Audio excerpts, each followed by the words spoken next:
Pozdravljeni. Verjetno je marsikdo izmed vas bil rahlo presenečen nad vzdržljivostjo pnevmatik Pirelli na prvi veliki nagradi Bahreina. Danes bomo skušali skupaj ugotoviti, kaj se je pravzaprav zgodilo.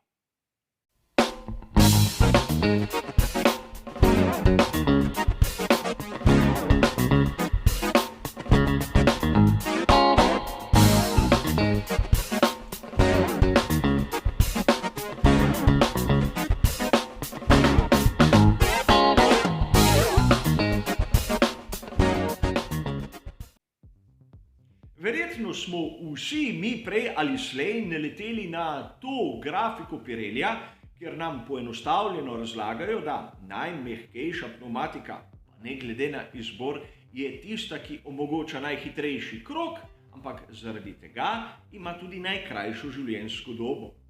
Na nasprotni strani imamo ono najtršo, ki zdrži bistveno več, ampak ne nudi onega oprijema, ki je potreben pri dosegu dobrega časa. In seveda, med njima je ona uravnotežena srednja trdota, ki omogoča dokaj soliden hitri krog in seveda ima tudi bistveno daljšo življenjsko dobo od one najmehkejše.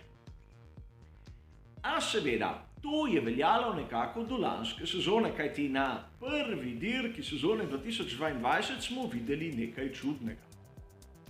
Priznam, da sem bil sam zaveden, namreč nekako sem si predstavljal, da najmehkejša pnevmatika lahko zdrži tam 15-16 krogov, a sklepal sem, da srednja bi lahko zdržala nekje dobrih 20 krogov, tam okrog 22. In seveda ona najtrša lahko tudi več kot 35. Kar bi pomenilo, poenostavljeno povedano, da z eno menjavo bi se dirko dalo izpeljati in seveda prekleto sem se zmotil, kot sem priznal v samem komentarju. Ne gre za pranje mojih napak, skušali bomo razumeti, kaj se je pravzaprav zgodilo. In kolikor pogledamo menjave za vse voznike, bomo ugotovili, da ne glede na to, ali je bila pnevmatika z rdečo, rumeno ali belo obrobo, je le-ta zdržala približno 15 krogov. Seveda imamo izjeme, kot so prisotne povsod, ampak posplošeno gledano imamo tak rezultat.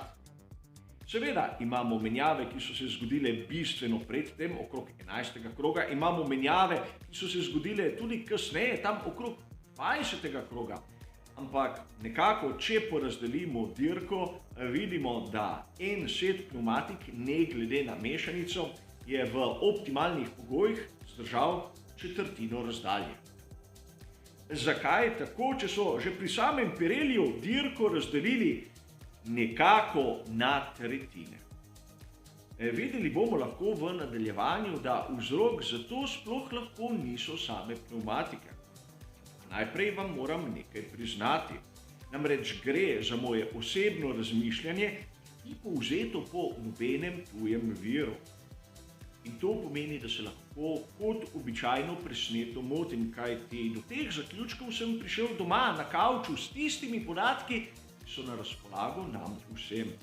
In skliceval se bom kot običajno tudi na moje starejše prispevke. Začnimo kot običajno na začetku, ker bomo najprej primerjali, kako so se pnevmatike sploh obnašale po sami dirki, so pri Pirelliju seveda objavili podatke, ki so izjemno zanimivi. Vidimo najhitrejše kroge porazdeljene po različnih mešanicah. Če nekako najhitrejši krog Charlesa Leclerca izvzamemo iz enačbe, bomo videli, da vsaj kar se tiče oprijema, so se pnevmatike obnašale tako, kot je treba. Približno sekunda razlike med najmehkejšo in srednjo in seveda zopet sekunda med tisto srednjo in najtršo. Težava je v dolžini stinta. Namreč vidimo lahko tu, da pri nekaterih voznikih obstajajo izjeme, kot je naprimer Lando Norris, ampak mislim, da pri McLarenu so si na začetku res želeli poizkusiti strategijo enega postanka, kar se je pa takoj pokazalo kot zmotno. A zakaj? Kar naenkrat pnevmatike ne zdržijo toliko, kot smo bili navajeni lani. Je težava v mešanici, v konstrukciji ali v napačnem načinu uporabe. Proga v Bahreinu ima sicer nekaj značilnosti, ki niso prijazne do samih pnevmatik. Asfalt kot tak je izjemno abraziven. Po drugi strani, kot smo povedali v uvodnem prispevku, imamo ogromno pospeševanj in zaviranj. Sedaj se lahko vprašamo, kaj se je sploh s pnevmatikami dogajalo. Smo imeli kakšne od onih nezaželenih pojavov, kot je naprimer zrnjenje, kot je naprimer mehurjenje? Ne. Slišali smo lahko edino to, da pnevmatike niso nudile več oprijema.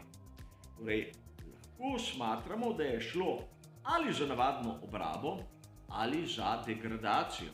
Ampak nihče po radijski zvezi degradacije ni omenjal kot tisti možni faktor. Zato lahko smatramo, da je šlo za navadno obrabo. Zakaj so se pnevmatike sploh obrabljale? Tako to, da ekipe tega niso znale predvideti. Namreč obraba je navaden pojav skozi življenjsko dobo pnevmatike in njeno uporabo. Zanimivo je predvsem zaradi tega, ker tu na isti progi le teden poprej smo imeli zimska testiranja in verjetno bi kdo opazil, kolikor bi bilo kaj s pnevmatikami res narobe. Kot sem povedal, ta krajša življenjska doba pnevmatik je lahko posledica nekaj drugega. Verjetno je marsikdo izmed vas opazil, da Lewis Hamilton, ko je nataknil najtrše pnevmatike na svojega Mercedesa, pri izhodu iz boksov je imel velike težave. Težave je imel zaradi tega, ker pnevmatika ni bila segreta na tisto idealno temperaturo, ko je pnevmatika hladna, ne nudi oprijema. Seveda, po eni strani lahko krivimo v navednicah seveda tiste grelne blazine, ki letos lahko pnevmatiko ogrejejo do 70 stopinj, ampak po drugi strani je lahko vzrok nekje drugje. V času prvega dela zimskih testiranj v Barceloni sem napravil čisto posebni prispevek, kjer sem začel malce razglabljati o samih pnevmatikah.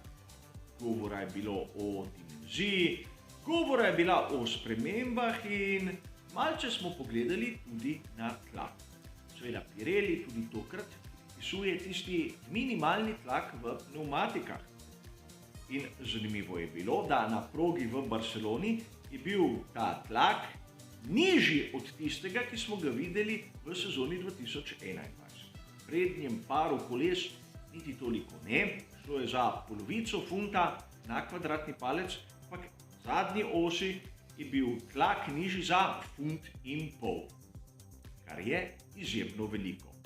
Seveda, proge v Barceloni s tisto v Shakirju ne moremo direktno primerjati, ampak če se spomnite uvodnega prispevka, sem lepo poudaril, da je tu bil tlak višji od tistega, ki smo ga videli v sezoni 2021.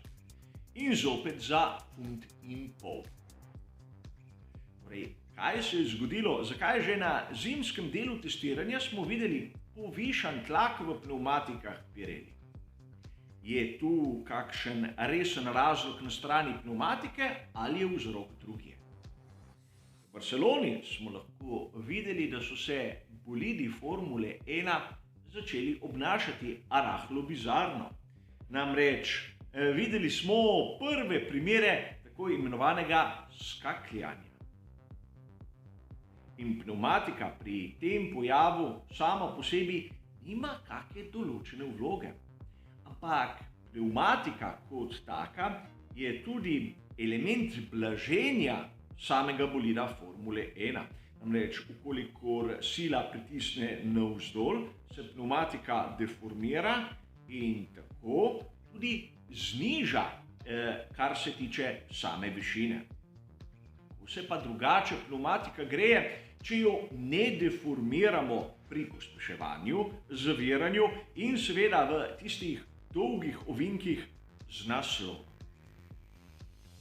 V Barceloni smo videli, da z nekako pričakovanim minimalnim tlakom smo videli kar nekaj poskakovanja, ampak nobenih resnih težav, kar se tiče vzdržljivostjo. V Bahreinu so pri Formuli 1 nekako morali najti neko rešitev. In že s tem, da so tlak dvignili spredaj in zadaj, so pnevmatiko kot tako naredili bolj togo. In taka pnevmatika se ne deformira, se ne segreje. A mešanica kot taka rabi temperaturo, rabi ono temperaturno območje, ki bo sploh začela dajati oprijem. In če se spomnite začetka prispevka, sem povedal, da proga v Shakirju je značilna zaradi tega, ker tu je izjemno močno pospeševanje in zaviranje. Poleg tega imamo izjemno abraziven asfalt. In sedaj, če to malce povzamemo in damo na skupni imenovalec, kako bi lahko bolidi Formule 1 drugače obdržali pnevmatiko na temperaturi, razen če bi bolj močno zavirali in pospeševali na tistih kritičnih območjih, kjer pa ima asfalt izjemno visoko abrazivnost. Torej, ekipe so bile prisiljene v malce bolj grobo vožnjo, kar je lahko po svojem tudi bistveno skrajšalo življenjsko dobo pnevmatike. Kolikor bi imeli težave, naprimer s pregrevanjem, bi mi navdušenci to videli na tekalni površini, ampak tega ni bilo. Da pnevmatika z belim napisom zdrži 15 krogov in to ona z oznako C1, je zelo, zelo velik alarmni signal, ukolikor je pnevmatika tista odgovorna. Ampak, če so želeli nekako rešiti skakljanje, je nekako razumljivo, da so pnevmatikam dali višji tlak. In zaradi tega smo videli na drugi strani lahko negativno posledico. Kot sem že povedal, gre za mojo interpretacijo tistega, kar je na voljo nam navdušencem in lahko se motim, ter ukolikor bo nekdo drug podal neko boljšo, bolj prepričljivo teorijo, bom seveda svoje mnenje spremenil. A gre zopet za nek pojav, ki je značilen za Formulo 1. Kolikor bi prišlo do nekega pojava, ki bi bil bolj občuten samo pri določeni skupini ekip, to za Formulo 1 kot tako ne bi bilo zaželeno. Namreč navdušenci si želijo različnih ekip, ki se borijo tam za zmago. In zato so tlak dobesedno dvignili za vse. Namreč kot dobro veste, Pirelli zapoveduje minimalni tlak v pnevmatikah. Ukolikor ga želi kdo zvišati, ni nobenih ovir in nobenih težav. Ampak, ukolikor bi določena ekipa imela manjše težave s skakljanjem, bi imela lahko daljšo življenjsko dobo pnevmatik. In to bi pomenilo, da na koncu bi zmagal nekdo, ki je boljše opravil svoje delo, ampak na sami progi ne bi videli boja.